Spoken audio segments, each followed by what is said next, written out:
Simultaneously in Egypt, the Allied armies were preparing for their crucial battle at El Alamein, 60 miles from Alexandria.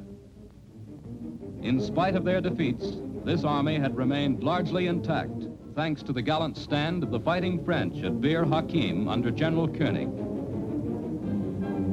In August 1942, the Germans under Marshall Rommel sent in tanks to breach a hole in the Allied lines through which the infantry could follow.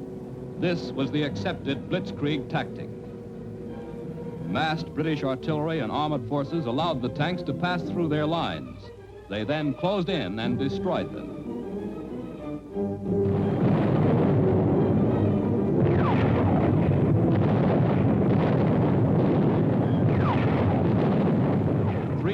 Tanks of the German Afrika Korps were left burning in the desert. This, too, was a defensive victory only, but it marked the turning point in the African campaign. The German advance was stopped. Suez was safe.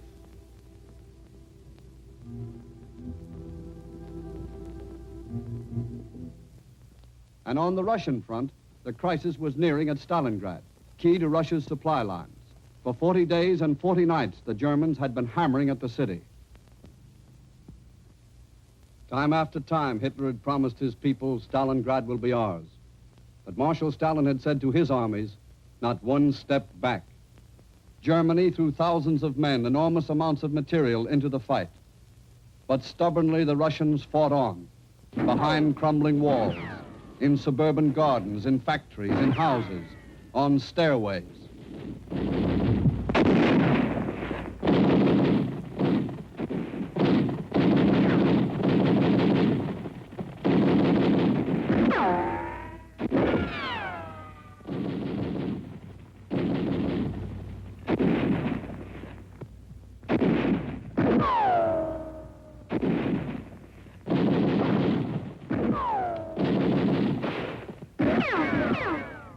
And Stalingrad held.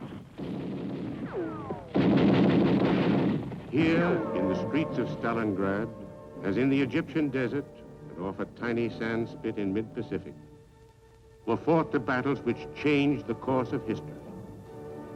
To the young Russians, British, Frenchmen, and Americans who died in these battles, the free world will forever be in debt.